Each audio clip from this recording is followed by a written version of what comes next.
Konnichiwa mina, and here is week 8 of the 2017 PFA season, the week of October 8th through 9th.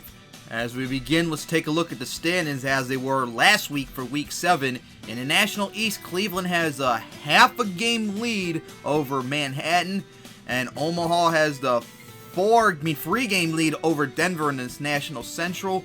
Jacksonville has the 1-game lead over Birmingham in the National South, and Phoenix has the 1-game lead over Hawaii and Oakland in the National West. In the Century East, Cincinnati has the 1.5 game lead over Columbus, Pittsburgh, and Buffalo in the Century East.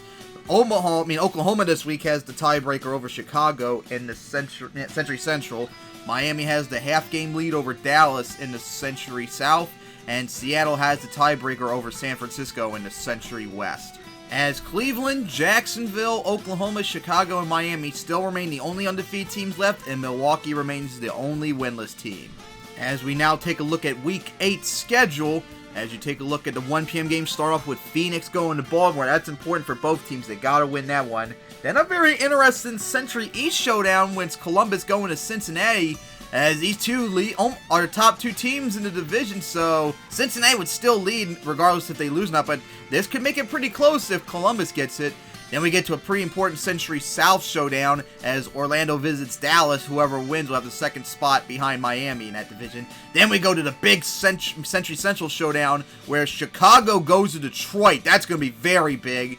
And then we got Buffalo going to Indianapolis, Houston going to Jacksonville, Omaha going to Louisville. Then the most lopsided game of the season so far where Cleveland goes to Milwaukee, Kansas City going to Minneapolis. That's pretty important Century Central showdown too, since both of them are 3-3 and they're trying to keep at over 500 in the division. Then Denver goes to San Antonio. Could be an offensive shootout if Denver's offense plays today. And then we finish off 1 p.m. games with El Paso going to Tampa. Then the 4 p.m. game starts with Hawaii going to Los Angeles, Manhattan going to Oakland. That's big for a national wildcard spot possibly, because these two teams are right now fighting for a maybe wildcard spot. Las Vegas goes to Portland. Pittsburgh goes to San Diego. This we thought might have been an interesting game. Not so much now. Boston going to San Francisco. Oklahoma going to Seattle. That's going to be very big in the Century Conference. Philadelphia going to Washington. Whoever wins that game will take the 3rd spot in the National East. Then we get to the very important Sunday night game where Birmingham goes to Atlanta. This is a major contrast between one of the best offenses against one of the best defenses. That'll be very interesting to see what happens. And then we finally get to our Monday night game, a Century South showdown, New Orleans going to Miami. So now let's get Week 8 underway. So we get Week 8 started as it'll be an out-of-conference showdown as Phoenix visits Baltimore. Phoenix now won 2 in a row, trying to keep their lead against Hawaii and Oakland in the Century National West, as Baltimore took that devastating loss last week against Columbus, and they need to win in order to keep up in the Century East, as they are my PFA Bowl favorite, remember, along with everyone else probably too. And Baltimore would get the victory 24-3, completely shutting down that terrible Phoenix defense, which has been so terrible this year compared to their offense. Baltimore quarterback Andrew Lassiter was 21 of 25, 259 yards, and 3 touchdowns. He had his best game so far this year, it looks like. However, Phoenix's defense, although they weren't good, they still put up a lot of pressure as their strong safety John Frank had 11 tackles and a sack, and their linebacker Adam Hernandez had 10 tackles. But Baltimore strong safety Juan Pike, their first ever pick, remember, had 7 tackles and 2 sacks. Not bad for safety to get 2 sacks. So Baltimore got a very needed victory, and Phoenix is in trouble with that terrible loss.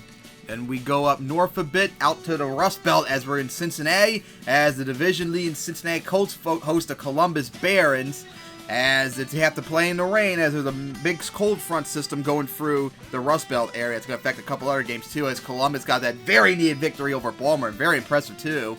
As Cincinnati's still trying to hang on to their Century East lead without their starting quarterback Walter Morgan. And Columbus would beat Cincinnati 36-21 with an offensive shootout, as Columbus quarterback Alfred Hendrick was 20 of 28, 224 yards, 2 touchdowns, and a pick. But look at this, Cincinnati's backup quarterback Timothy Sambrano was 20 of 33, 234 yards, 3 touchdowns, but 4 picks. It gets worse, as I explain later on, as Cincinnati's wide receiver John Griffith had 6 receptions, 108 yards, and a touchdown.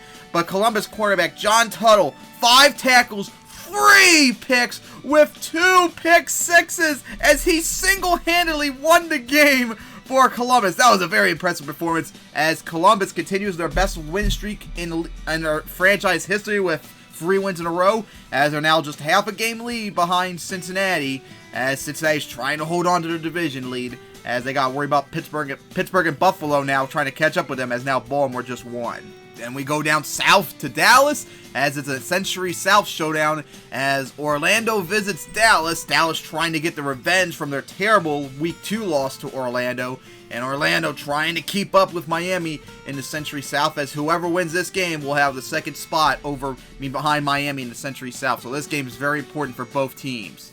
And Dallas would have to pull off an incredible comeback as they win 41-38. What an incredible game that was, as they were down 31-14 in the middle of the third quarter, but they managed to make the huge comeback. As look at these stats, Orlando's backup quarterback Dwayne Howell was 12 of 23, 227 yards, 4 touchdowns, but 3 costly picks. Dallas quarterback Troy Hill was 32 of 42, 345 yards and 3 touchdowns. That's like one of his best games ever. And Orlando running back Frank Evans was 21 carries for 143 yards. Their wide receiver Joshua Moses had 6 receptions, 109 yards, and 4 of the touchdowns, which is the most receiving touchdowns ever in a game. That was incredible. Dallas wide receiver Randy Hale had 6 receptions, 106 yards, and 2 touchdowns. Orlando's linebacker James Lyons had 13 tackles, and Dallas linebacker Victor Shores had 13 tackles and a pick.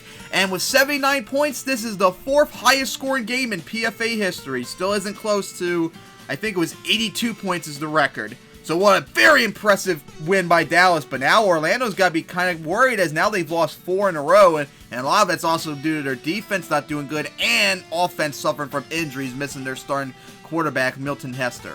Then it's up to Detroit we go, as it's a very important Century Central showdown, as undefeated Chicago visits the 5-2 Detroit Engines, as Oklahoma's watching this game very anxiously out in Seattle, as if Chicago loses this game, Oklahoma will have the lead in the Century Central. And Detroit trying to keep up, as they're matching their win total exactly how they did last year, but they look much better this time around. Could they actually give Chicago their first loss of the season and improve to 6-2? They won't be able to do so, as Chicago would go on to win 28-16 to stay undefeated overall against Detroit. They've never lost to them yet, as they won 28-16. Chicago quarterback Matthew Smart, very impressive this week, who has not been doing good at all this year. 30 of 39, 293 yards, 3 touchdowns and a pick. Detroit's rookie quarterback Charles Cunningham was 14 of 23, 196 yards and 2 touchdowns, so he didn't play too bad against that very stingy Chicago defense. Chicago's running back Anthony Lozano, 28 carries, 104 yards and a touchdown. Their wide receiver Raymond Hughes, 4 receptions, 86 yards, but 2 touchdowns. That's why I add him on the list, because that's a good amount of touchdowns to get. Their defensive end Alfred Helms, 8 tackles, 3 sacks, and a forced fumble. He is, I think, 2 sacks away from breaking the record for the most sacks this season. He's already at 23 sacks in just 6 games. That's incredible. Their Detroit's linebacker Kyle McCoon had 10 tackles, and their strong safety Frederick Tucker had 10 tackles. So a tough, hard-fought victory for Chicago. Quite a disappointing loss for Detroit, but they're still hanging in there in the Century Conference playoff run. Then we go down to Indianapolis, as for the first time ever, the Buffalo Sabres visit the Indianapolis Express. This is the first time they're playing each other, as Buffalo, I think they had their bye last week, and Indianapolis got a needed victory last week trying to hold up in this National Conference playoff spot, along with challenging Omaha for the National Central, as they were going to play the game outdoors, but since it's rain outside, they had to keep it indoors. But then again, it'll probably be good for Indianapolis. That way they get that home field advantage crowd cheering for them. And Indianapolis would win 23-17 in a pretty defensive effort, as both offenses struggled pretty much. Both quarterbacks struggled, especially Buffalo's quarterback, Ricky Bale. Oh my god, he had a QB rate of like 48, so nothing really good there. And Rodney Sanders, Indianapolis' quarterback, wasn't necessarily good enough here to get into the to be mentioned. The only highlights of this game was Indianapolis' running back Kevin Smith, 27 carries for 107 yards. So good, impressive victory for Indianapolis. They now got the 500 again, but another tough loss for Buffalo. Their defense is playing good, but their offense is not playing so good whatsoever this year. Then we go down south to Jacksonville, as it's the Houston Twisters visiting the undefeated Jacksonville Bucks still, as this could be kind of an interesting game. Jacksonville trying to keep up against Birmingham in the National South as Birmingham's just watching anxiously down in Atlanta, up north in Atlanta to see what's going to happen here as they need to keep up with them. And Houston trying to recover their terrible season. And Jacksonville would win it in overtime, 29-23. This is the 4th straight comeback I believe Jacksonville had to do in order to win. They're getting so lucky as they still remain undefeated, as Houston quarterback Stephen Hargrove had probably his best game, pretty much, believe it or not, for the season. 24-39 for 311 yards, but a pick, so that's definitely not good. Jacksonville's quarterback Michael Witters, 27 of 35, 354 yards and 2 touchdowns. He had an impressive day. Houston wide receiver Joseph Bolin, 6 receptions, 143 yards. And Jacksonville wide receiver Emil Gallant had 6 receptions, 149 yards and a touchdown. And strong safety Ernest Gwynn had 11 tackles and a sack. So a definite impressive victory for Jacksonville as they had to make a big comeback. Quite a disappointing loss for Houston as their season continues to struggle. Then we go up north to Louisville as they have to deal with the rain that the Rust Belt has been dealing with all day. As Omaha visits Louisville, Omaha still not as overall as good as they were last year, but they're still playing strong as Louisville's definitely playing a lot better than they did last year. Remember, Louisville almost gave Omaha the 4th loss last year until they made that huge comeback at the end. Could Louisville sneak a win after them this time around? No, they wouldn't, as Omaha would get it in a defensive struggle, 23-12, as Louisville really fucked up that Omaha offense really good, but just wasn't enough for them to get the victory, as their offense couldn't really get any points whatsoever. Louisville's quarterback, Stanford Fink, was 18 of 27 for 277 yards, but he did not get any touchdowns. Omaha's running back, Mark Metz, was the only bright spot for Omaha's offense today. He was 22 carries, 102 yards, and Louisville wide receiver Scott Bueno had 4 receptions, 123 yards. In this game between Archie Marvin, the MVP, Super Bowl MVP from last year, against the number 1 overall pick, Stanford Fink, Fink actually outshined him, even though Archie Marvin got a touchdown. He actually played a little bit better, so that's quite impressive, but just wasn't enough for Louisville to get the victories. Now they lost 2 in a row, and Omaha now won 5 in a row now. That's quite impressive.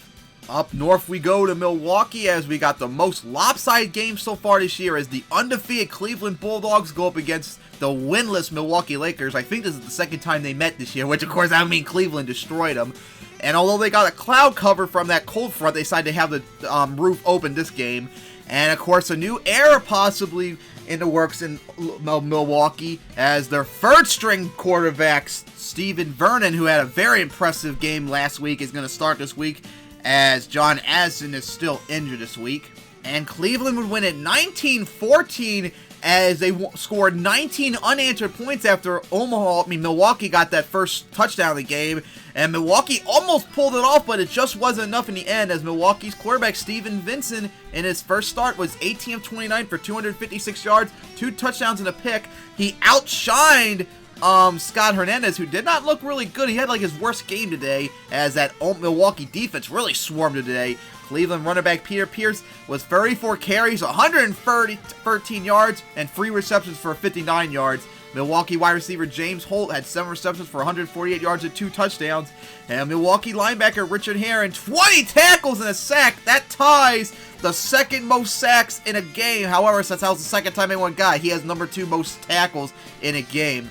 Quite impressive performance by Milwaukee, but in the end, they still lost as they have one of the worst. They have the currently longest losing streak in the league now. It's 9 losses in a row coming in from last year as they get up there as one of the worst losing streaks in the league. As they're in trouble as now they've gone for their 3rd quarterback this season. At least he's playing solid so far. Meanwhile, Cleveland, you gotta be kind of a little worried as you barely pulled off a win against a winless team. So you gotta be a little nervous.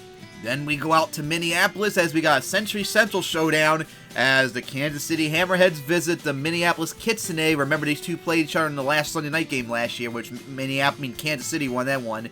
This is their rematch from their Sunday night game earlier this season where Minneapolis actually went into Kansas City and beat them, as they're both 3-3 and trying to hold on for a playoff spot in the Century Central along with competing with everyone else in that incredibly competitive Century Central division. Kansas City would get the victory in a really error-filled game, 26-23, as I'll explain the errors in a bit as they got the 4-3. Their quarterback, Henry Settles, was 24-32, 379 yards and a touchdown.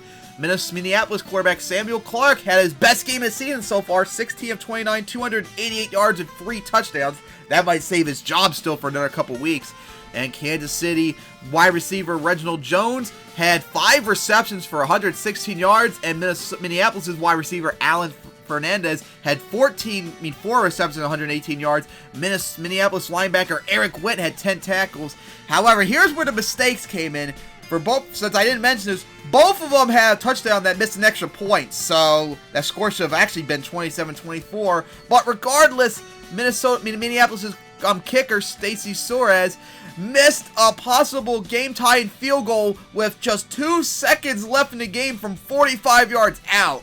Ugh, that's pretty bad, especially considering the fact if Minneapolis made that extra point earlier, they could have taken the win for that. So, a mistake-filled game by both teams, but Kansas City got the victory as they remain undefeated in Minneapolis, as Minneapolis now lost 2 in a row and getting a little nervous as their defense is just not getting them their victories, and their offense, although they had their best performance so far this year, just isn't getting the victory either. And of course, the fans are still probably getting angry and wanting their first-round quarterback going in, even though Samuel Clark has best game ever. And of course, they can't wait for next Monday night when they play Chicago. Then we go down south to San Antonio, as we have a pretty interesting National Conference game as Denver visits San Antonio, 2 of the highest-powered offenses coming into the season, but Denver's offense is really underperformed. They basically flipped out our defensive team pretty much. So could we get a defensive struggle, or are we going to get an offensive shootout between 2 teams that desperately need a win? And San Antonio would get the victory 21-13 and got the revenge from their loss earlier this year. As Denver, oh my god, now they've lost 2 in a row and definitely not looking good, as San Antonio got the very needed victory. This was a defense-filled game, as neither quarterback Zachary Ellis or Glenn Chen really did that good. And the only highlights was San Antonio wide receiver Deion Gardner with 3 receptions, 142 yards, and a touchdown. So a very needed victory for San Diego, but a tough loss for Denver as their season, just like Baltimore, continues to be underperforming. Then we go down south to Tampa, as it's a very interesting outer conference matchup between 2 of the, well, not worst, but the last place teams in their division, as El Paso visits Tampa, as El Paso won 2 in a row, looking a little bit pretty good right now. Tampa doing much better, but they need to win to keep up in their division. And El Paso would get it 37-21, an impressive blowout, as James Stabenobadox, he didn't perform as impressive enough to mention, but he performed just okay enough where he didn't make a lot of mistakes to get him a victory. As El Paso running back Allen Davis, 22 carries, 168 yards, and 2 touchdowns. That puts him, I think it was 3rd most rushing yards all time in the league in a game. That was quite impressive performance, as El Paso wide receiver Jeremy Craig had 6 receptions for 108 yards and 2 touchdowns. Tampa wide receiver Doug Lee Matterson had 5 receptions, 114 yards, and a touchdown. El Paso linebacker Albert Corwin had 11 tackles, and Tampa cornerback Kenneth Taylor had 11 tackles. So a very impressive victory for El Paso, as they now won 3 in a row. This is their best win streak in their franchise history. Tampa now lost, I believe, 2 in a row. But they're still hanging on in the National South. Then we get to our 4 p.m. game starting out west, as the Hawaii Phantoms visit the Los Angeles Angels, as Hawaii trying to keep up. Now that Phoenix has lost, Hawaii might be possible to take over the lead in the National West, as long as they got to worry about Oakland though. And Los Angeles trying to recover from their terrible start of the year to end their 5-game losing streak. And Los Angeles would finally get their 2nd win of the year, 29-14, as they shut out Hawaii after the first half, as Los Angeles continues to never lose to Hawaii in Los Angeles after that incredible comeback game they had last year. Los Angeles quarterback Michael Green, best game of the year, 16 of 27, 291 yards and 2 touchdowns. Their running back John Fox, unfortunately, was injured and is going to miss the next 4 to 6 weeks, as he was their saving grace on offense, so they really got to pick it up now without him, or they're going to be in big trouble now. Los Angeles wide receiver William Stewart had 5 receptions, 112 yards and 2 touchdowns. And their other wide receiver, Leo Dennis, had 3 receptions for 102 yards. Wilson Shark, Hawaii's linebacker, had 12 tackles and a sack. He was busy today, but nowhere near as busy as Los Angeles defenses. They had 6 sacks on Hawaii's quarterback. Oh my goodness, they really fucked him up today. as Los Angeles got a very needed victory and a tough loss for Hawaii, as now they got to worry about not only Phoenix now, but possibly Oakland taking over the lead in the National West, that they blew a big opportunity to take it. Speaking of Oakland, that's our next game, as it's the Manhattan Greens visiting the Oakland Majors, as both teams are actually not only fighting for their division title, they're also fighting for a wild card spot, believe it or not, as Manhattan's in the playoff hunt at the moment, but Oakland might try and knock them off and prevent them from getting there at the moment. So this could be probably a hard-fought game between a very strong offense against a very stingy defense. And Oakland's defense would win it 16-3 single-handedly, as both offenses struggled. Jamie Norwood and Ruben Williams struggled today, although Ruben Williams played significantly better than Jamie Norwood did, as he looked terrible today. Oakland wide receiver Joshua Crane, 8 receptions for 100 yards. New York linebacker Juan Jones, this is all defense in this game, as you see, got 12 tackles.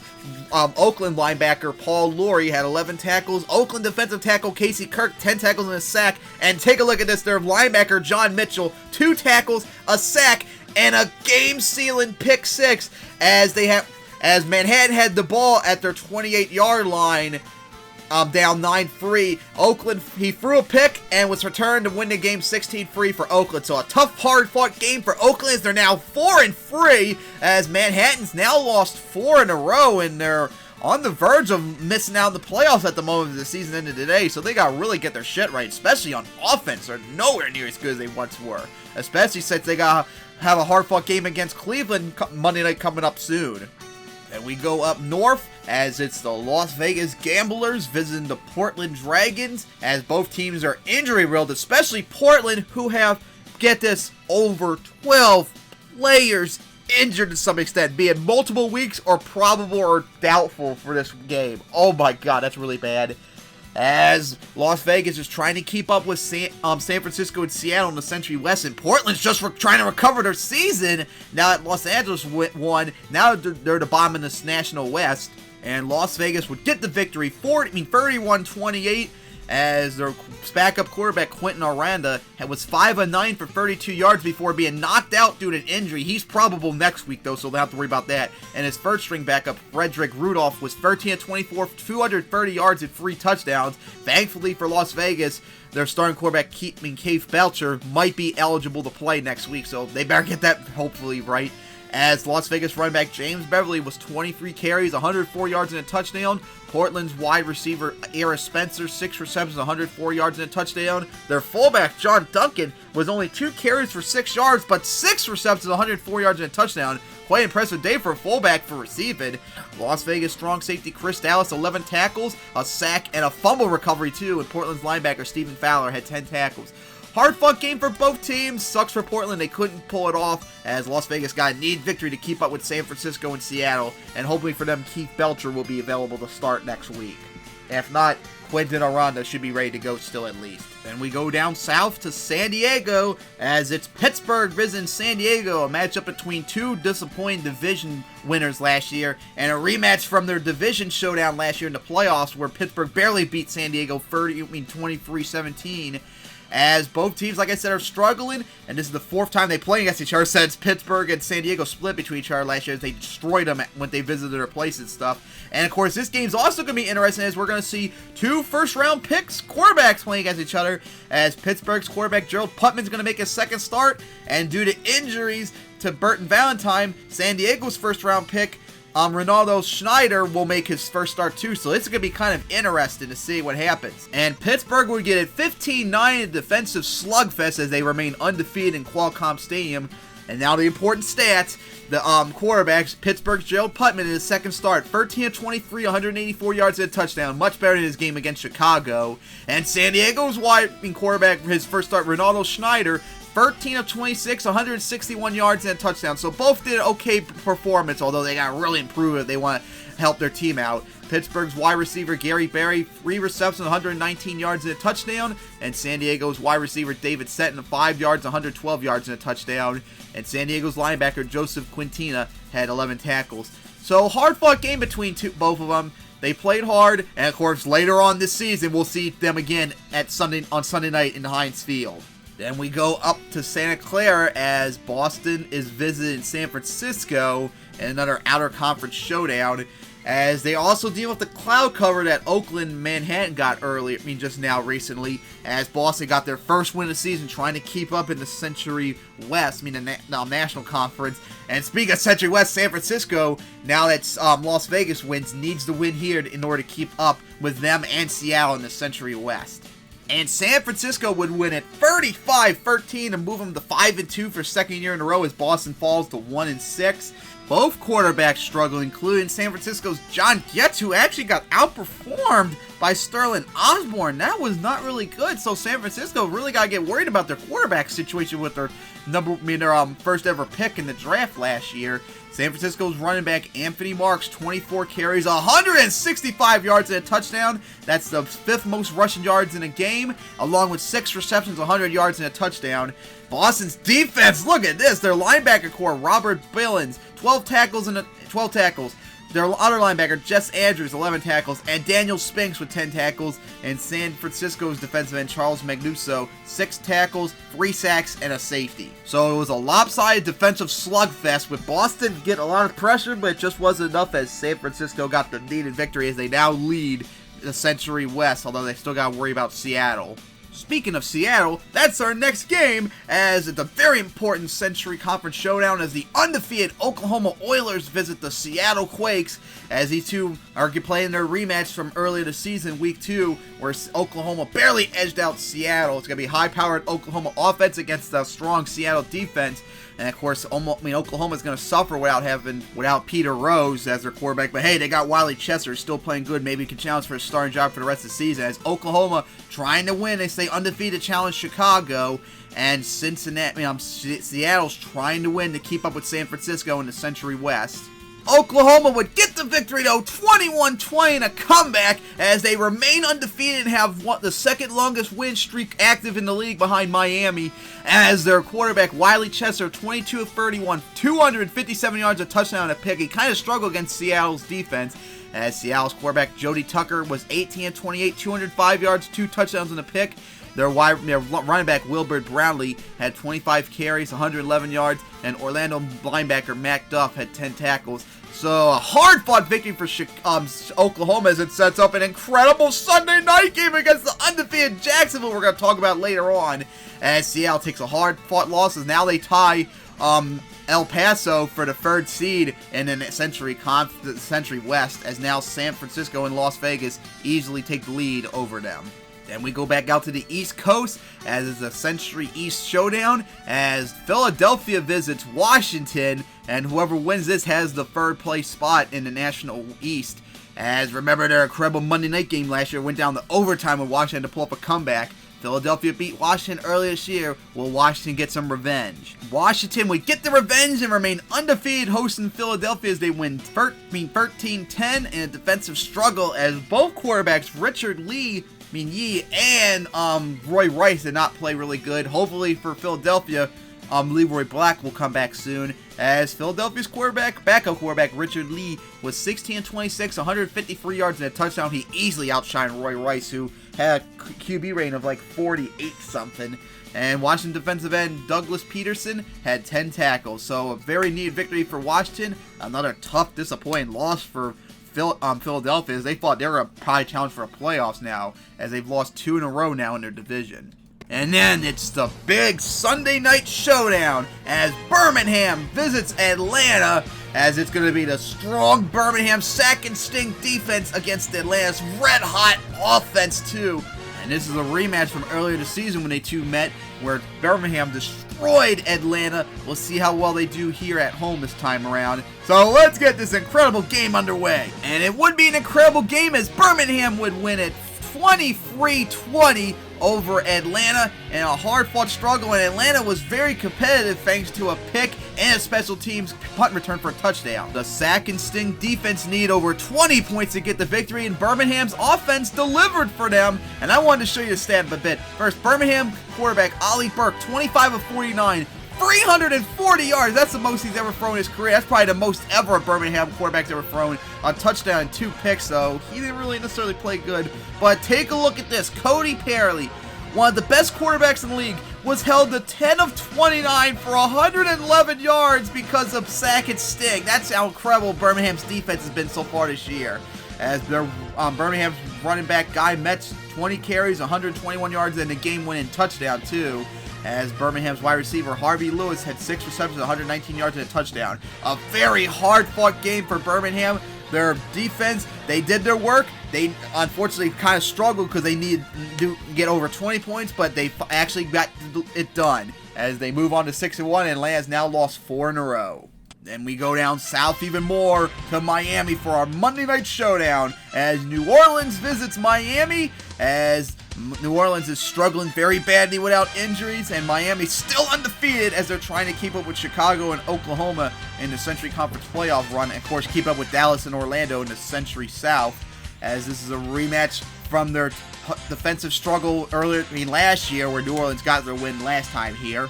And Miami would get their revenge as they won 31-7 as they move on to go 6-0 as they have, I believe it's the third longest win streak in the league history as New Orleans falls to 1-6. Miami's quarterback Anthony McCormick, 26 of 37, 203 yards, 3 touchdowns, and 2 picks. He did not really play good against this very stingy New Orleans defense. It's still playing hard despite all the injuries. Keith Garcia, their linebacker, 14 tackles and a sack, and their cornerbacks, Michael Engel, 12 tackles and a pick, and their other cornerback, Thomas Schaefer, 10 tackles, a sack, and a pick. So their defense played hard, but they just couldn't get anything going without their starting quarterback, as Philip Ainsworth, their backup, just collapsed in this game, as Miami got their revenge and move on to 6-0. And with that, Week 8 is in the books, as here's the standings now.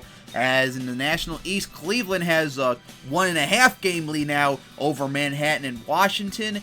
Omaha has the 3.5 game lead over Indianapolis in the National Central. And Jacksonville still has their 1 game lead over Birmingham in the National South. And Oakland now has the tiebreaker over Phoenix in the National West. Cincinnati still has now have a half-game lead over Columbus and Pittsburgh in the Century East. Chicago now has a tiebreaker over Oklahoma in the Century Central. Miami has the half-game lead over Dallas in the Century South. And San Francisco has the half-game lead over Las Vegas in the Century West. And a lot of teams are really competitive this year, especially the Century Conference this year is very competitive. And look how competitive the Century Central is. Chicago and Oklahoma undefeated. Detroit 5-3. Kansas City 4-3. And the last place Minneapolis still 3-4. And of course, all the teams going into this week undefeated. Cleveland, Jacksonville, Chicago, Oklahoma, and Miami all stayed undefeated as Milwaukee still remains winless. And now here's the playoff standings in the National Conference, as it's still Jacksonville and Cleveland with the byes. And season end today would be Manhattan going to Omaha and Birmingham going to Oakland. Oh my god, that would be one hell of a defensive slugfest. As the remaining slots in order would be Philadelphia, Washington, Indianapolis, Hawaii, San Antonio, Denver, Tampa, Philadelphia, Los Angeles, Louisville, Atlanta, Boston, Portland, and Milwaukee. As we're getting ready to talk about maybe soon, teams getting eliminated soon, because that's coming up very soon. So be on the lookout for that, especially for Milwaukee, for their terrible season so far. And then we go to the Century Conference, as it's now Miami and Chicago with the byes. And it would be Dallas going to San Francisco and Oklahoma going to Cincinnati. And take a look at this. All but one of the top 7 teams that are in the hunt are over 500 or at 500. Las Vegas, Detroit, Seattle, Kansas City, El Paso, and Orlando, all 500 or more. And then you got Columbus, Pittsburgh, Minneapolis, Baltimore, all 3-4, 3-5 being up there. And then you got Buffalo, San Diego, Houston, and New Orleans rounding out the last bottom spots. Now, of course, unlike in the National Conference, the Century Conference is going to probably take a while, even longer, before we talk about playoff elimination or clinching scenarios. But still not time yet. And then we finally finish off Week 8 by looking at the Week 9 schedule, as this is going to be impressive. First off, it will be Tampa going to Atlanta. That's a matchup between the bottom feeders in the National South. Miami going to Baltimore to rematch, which could have been a Century Conference showdown, but Miami's still undefeated. Baltimore's trying to play catch-up. We'll see what happens there. That'll be interesting. Denver going to Boston. New Orleans going to Houston. Whoever loses that game will be last place in the Century Conference. let alone also last place in the Century South. Omaha going to Indianapolis, that's going to be kind of interesting. Phoenix going to Kansas City, one of them is going to be 5-3. Columbus going to Louisville. Two of the worst teams last year are going to go up against each other right here. This could be interesting, see how they've dramatically improved. Buffalo going to Philadelphia. Then the 4 p.m. games. Pittsburgh going to Cincinnati. Whoever wins that game will take the lead, most likely in the Century East. Orlando going to El Paso. That's going to be very interesting. Milwaukee going to Hawaii. Dallas going to Las Vegas. That's going to be very impressive. Interesting. Birmingham going to Los Angeles. Oakland going to Portland. Cleveland going to Seattle. That'll be very interesting. Can't wait to see that. And then Manhattan going to Washington, with whoever wins that takes the second spot in the National East.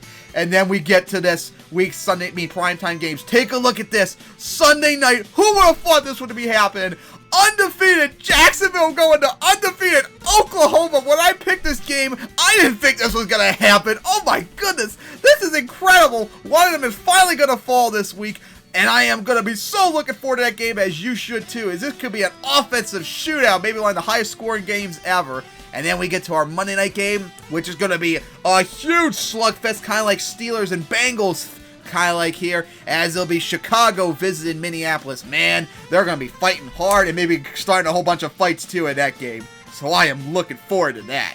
So wow, what an incredible week 1 that, week 8 that was. As I am looking forward to week 9, as we're getting closer to playoff elimination clinching scenarios, and we're starting to see teams have winning records and losing records. So tune in sometime soon for week 9 of the 2017 PFA season, along with be looking out very soon for the divisional round playoffs of the 2017 UFL season. So see you next time.